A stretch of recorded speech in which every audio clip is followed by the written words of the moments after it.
the craziest of souls, the Chainsaw Man 2 Chapter 2, or Chainsaw Man Chapter 99, whatever you want to call it at this particular point. So yeah, I'm ready to get into the shiznits, you know what I'm saying? Let's do it. No matter how you move, get it done. No matter how you move, get it done. No matter how you move, get it done. No matter how you move, get it done. Okay, people, real quickly before we get into anything, hit that subscribe button, hit that bell. You want the biggest and greatest in anime and manga world. I'm that dude. So do yourself a favor, do me a favor. I'd greatly appreciate you. Love you forever. Mwah. So I wanted to start off with Chapter 2 of Chainsaw Man 2, or Chapter 99 of Chainsaw Man 2, depending on how you want to slice it, because I'm not even gonna lie, at this point, and I love this feeling that I don't know what to expect with this one. I don't know where we're gonna go with this one. It's crazy because now, after completing the second chapter of Chainsaw Man 2, realistically speaking, how much of that cast even remains? As much as we love them, damn near everybody freaking died by the end of Chainsaw Man 1, so we would realistically only be possibly seeing, of course, Denji, Nayuta, his daughter, Kobeni, the inspector. So there's a few of them or whatever, but there's not really many people. It's not like we got Power, Aki, Makima. Most of them, you know, they bit the big one, so that's not necessarily something too crazy that, hey, we haven't seen the like 3 remaining characters. Of course, we definitely want to see Denji, and throughout this chapter so far, we heard about Denji. We've heard little inklings and whispers, but it's definitely showcasing that at the very least with this second half of Chainsaw Man, to start off with, we're not going to be getting a lot of those characters. They're starting off very Tokyo Ghoul Re-esque to a certain degree, even further than it though, because at the very least with Tokyo Ghoul Re, you start off and you're like, wait a minute, this Sasaki heist dude looks just like Ken Kaneki. In fact, that has to be Ken Kaneki. Why doesn't he remember what's going on? So it left a lot of mystery there. If you've read Tokyo Ghoul, with this one, it's kind of like, yo, we straight up on a whole different character, and we're looking at the narrative from a different perspective, because obviously throughout Chainsaw Man 1, you are straight up rooting nonstop. It's Denji, he's the main character, we're rooting for him, and in this one, it's almost the polar opposite, where it's like, well, let's look at it from a different perspective, and let's look at it where not necessarily Denji is a bad guy, because, yo, Denji is pretty much like a freaking hero at this particular point, but Denji isn't the sole focus, and I'm interested to see if this is going to make or break this series, because there could be a lot of people that are going to be like, oh, no Denji, we already don't have Makima, Power, Aki. Like a lot of people might get turned off by this, so it's going to be interesting to see how they play this off. I don't know how long they can last without having Denji actually physically a part of things, because with this second chapter, it basically starts off where we got Asamitaka in her room, and it's kind of going in that direction, the pseudo, you know, hallucination thing, where we're seeing the regular Asamitaka, and she's looking in the mirror, she's like, yo, where's my scars at? Was that all just a dream? And then she's hallucinating essentially the other side of her brain that is now the war devil with the scars and everything. And I'm just gonna flat out say, I don't care what anybody's saying. I know we're only 2 chapters deep, but I 1000 trillion% stand the war devil version of Asamitaka. The regular Asamitaka, I feel bad for, to be honest with you. Like, oh god, you just been thrown into this whirlwind of a situation. You probably don't even really care about like any of this Denji shit, Chainsaw Man or whatnot, but the war devil is here, and oh my god, pretty much it seems as though the war devil definitely wants to go to war. It honestly felt like this chapter was a subtle to a certain degree, tame. Obviously we're in high school, obviously it's not, you know, like the work field, so to speak. It almost is as if we regress from, you know, being a businessman to now we're in the work school. But essentially the war devil wants to go to war with Chainsaw Man, and essentially yo, that personality of the war devil when she's like, yo, we're going to school, we're gonna go. Basically, I left you half of your brain so that way I could function in society and not get caught, which is very smart. I always wonder why, like, the monsters, when they take over, like, you know, go to series like Parasite, for example. In Parasite, the monsters would just straight up take over, and that's the end of the other person. Like, leaving a little bit of the host so that way you could blend in into society makes a lot more sense than to just completely wipe them all out and say, yeah, you know what I'm saying? That way you could just kind of ease on in. Now, obviously, that's also a risk, because if Asamitaka decides to scream out, then it's endgame. Although, I'm gonna keep it real. I think the War Devil is bluffing on killing them, because at the end of the day, okay, you kill this person, do you die? Does the War Devil die after making that contract? What happens to the War Devil? Because we've seen that it looked like with Pochita that Pochita could have actually died. So it's not like you're, invincible, so to speak. Play the invincible clip right here, though. That would be perfect. No, but it's not like they're invincible or anything like that. So I'd imagine if something deadly, if Asamitaka was to die, I think the War Devil would die, and I think Asamitaka probably might be able to deduce that, but realistically can't risk it, because if they're not bluffing, then it's curtains. So then ultimately pushing Asamitaka to go to the high school, because that's where it's been rumored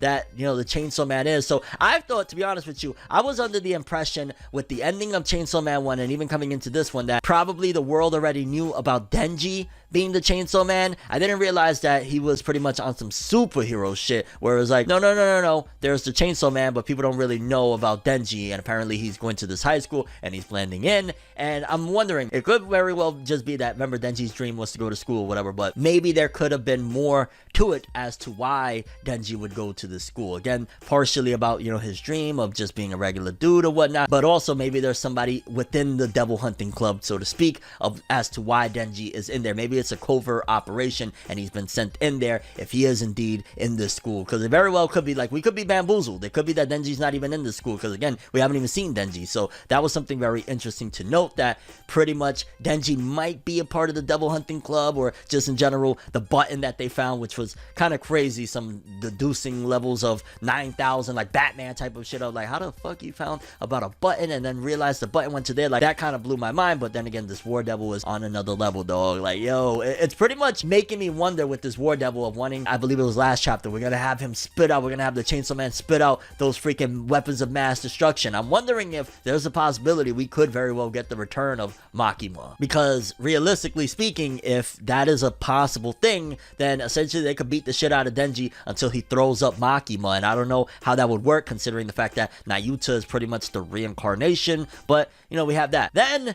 when old dude, which we'll remember his name in time, can't remember his name, and honestly I just prefer to do it this way where it's like real. I don't want to be like, yes, I know his name. I can't remember homie's name right now. I know Asamitaka, and salute to Buck. We're never gonna forget Bucky. Shout outs to Bucky. Rest in peace, my little chicken comrade. Oh, we get to the high school and we're introduced to this dude that he's like a transfer student, and Asamitaka, or the War Devil, I don't even know. I guess I gotta try my best to differentiate, because remember, Asamitaka don't want none of this. She's forced into going into the damn school to begin with, because she's like, I don't want to freaking do none of this. And when she's like, hey, so how about I make you my boyfriend, to the dude, and he's like, nah, I'm good. I'm willing to bet that dude is probably somehow involved in things, whether he's a devil hunter himself, whether he's a devil. I'm calling it, dude is something there, because he came across a little bit strange. And also, how you gonna turn down Asamitaka, dog? How you gonna do that? Like, what's wrong with you, bro? Where they do that at? Definitely threw me for a loop, and at the same time, it was a very pleasant surprise. I'm not even gonna lie. I was actually really like, okay, all right then. Probably a little chip on the pride, or a little blow to the pride of the War Devil. Like, damn, dog, I mean, I ain't gonna lie, I rocked with it. I would have been like, hell yeah, let's go. But no, it didn't quite go that way. Also, something to note that was said, the War Devil said, I want to turn as many humans into weapons to go to war with the Chainsaw Man. So essentially, because the War Devil can make anybody that is theirs, so to speak. So let's just say you're my mom, you're my girlfriend, you're my X, Y, and Z, they could turn these people into weapons and kind of use them at their disposal. Kind of, to a certain degree, I guess you could say like the Control Devil in a way, kind of on some Makima stuff. So we might be almost looking at, to a certain degree, a version of, imagine if Makima was the main character of Chainsaw Man. That could very well be what we're looking at. We could very well be even looking at something totally different. Like, imagine this is Chainsaw Man in a different time or something like that, and we're not even going to see Denji. You never freaking know with Tatsuki Fujimoto. Like, I'm not going to put anything set in stone with this dude, because there's a very huge possibility that we could get bamboozled and we're not even going to see Denji. This could be his predecessor. This could be somewhere in the future. Who the hell knows? But definitely gave me that vibe when they were like, wait a minute, so you could turn people into weapons. So essentially, if you get a hold of a strong devil and they're your girlfriend, they're your boyfriend, they're whatever relationship, my best friend, that is a very, very deadly thing. And considering the fact that the War Devil can manipulate, Asamitaka into making those relationships kind of falling back. Because if anything, Asamitaka, the human, is going to be the one that's going to be capable of nailing those friendships, those relationships. So, Asamitaka's soul is going to get sullied as it all plays out. And upon ending the chapter, it seems as though Asamitaka has joined or is attempting to join the Devil Hunters Club. And that same dude that was like a transfer student, not interested in the Chainsaw Man and all that jazz, is suddenly there alongside a new girl there as well with glasses, I believe. Is that a girl or could that be a dude? Yo, imagine that's Denji with the glasses at the end. If that's Denji and Tatsuki Fujimoto went all the way, yeah, there's gonna be some insanity in this series, people, and I'm excited to see where it all goes, honestly. Curious what you guys think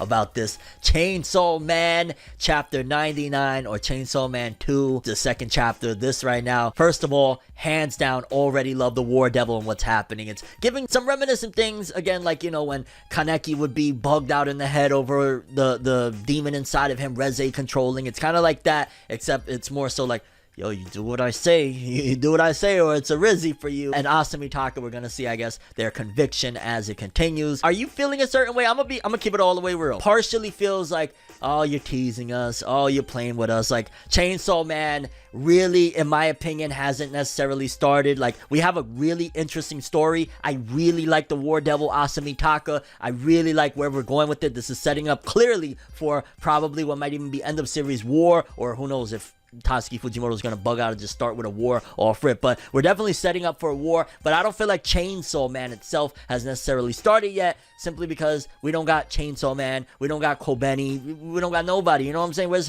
well, Himeno's dead. I was about to say, where's Himeno? But we don't got nobody yet. When we get them, when it starts getting into what Chainsaw Man actually is, and just the Chainsaw Man in general, then I would feel like it really kicked off. But right now, we're still, in my opinion, almost in the prequel to Chainsaw Man 2, which is not even Chainsaw Man 1. I'm saying, like, this right here feels like the early embers of where Chainsaw Man is going to go. And yeah, I'm on board all the way. I loved how abrasive it was with Asamitaka, well, the War Devil, saying, yo, well, I'm gonna make you my boyfriend. And dude was like, no. Again, I'm calling it. Dude is a devil hunter or a devil, one or the other. He's very suspicious. You don't find that suspicious? Him turning down Asamitaka, you don't find that suspicious, huh? Him turning down Asamitaka, you don't find that suspicious? Umar Johnson there, lads. But yeah, your overall thoughts and expectations for the next chapter of Chainsaw Man. This was absolute insanity, and I freaking loved it. I love this character already, like, bar freaking none. Also, how much longer, I guess, one last question, how much longer do you think it's going to be until we actually see Denji, the Chainsaw Man, everything? Like, don't forget, there's still elements that are even setting up, waiting in the wings for us, like Power, the fact that Power could possibly return, and Denji wanting to see Power again. That's also a thing still there. Nayuta being the reincarnation of Makima, that is still a thing. Devil Hunter Association, that is still a thing. There's a lot here, and I guess I'm also wondering how much time has passed since the first one. There's so many questions. Like I said, Chainsaw Man hasn't started yet. This feels like the precursor to whatever really is about to go down. Okay, people, so I had to add this in here because I don't want to look silly out here. After recording my initial review and thoughts and that segment of, hey, Chainsaw Man 2, one of the things that was pointed out to me before I released the video, thankfully, so I can include this in here, is the fact that that guy, that gentleman, is actually Yoshida from part 1. Dog, I'm not even gonna lie. First of all, you gotta imagine the type of goat to survive Chainsaw Man part 1 to be up in here. That speaks volumes about what we got in store for with having Yoshida in here. But also one of the things with Yoshida, it makes me wonder, so possibly the Devil Hunters Association are in on what's going on here, or Yoshida is like, yo, dog, I really don't want nothing to do with anything, and it's kind of his calling by the end of the chapter of, yo, but that's you, that's what you are, you're a devil hunter, and that's why he's joining the club, or in the area, the vicinity of where they're making the club or whatnot. But the fact that that's Yoshida pushes even further that possibly there's a devil in there, or Yoshida himself has become a devil somehow. That would be freaking crazy. Either way, a goat from Chainsaw Man 1 has appeared, and I absolutely have to take back everything I said, because I said throughout the whole video, hey, we haven't gotten anyone from Chainsaw Man 1 yet, what the hell is going on? And I was totally wrong, but I'm gonna keep it in there because I feel like that is a fresh, brand new, I guess you could say, first impression take, and this is the little more refined version of, okay, we are cooking with gas. Chainsaw Man has officially begun because we got Yoshida in the house. And again, if you survive Chainsaw Man 1, I just gotta continue to say, you are a goat, And Asamitaka, or I'm sorry, the War Devil, has a lot on her plate right now and doesn't even freaking realize it. Let's freaking go. Also, that would make sense why Yoshida probably is already on to the War Devil, or at the very least just so suspicious of anybody that would be in that school. Like, why are you coming at me so abrasive? Like, nah, I'm good, fam. I'm good, yo. Let's go. We gotta kind of throw a little standing for Yoshida, the first one from Chainsaw Man 1 to appear. Let's do this, baby. That's all I have for this one. I'm ForneverWorld, and as always, people, have an awesome day. And remember the golden rule: anime and manga for life, bye. Have an awesome day. Peace in, and yeah, here we go.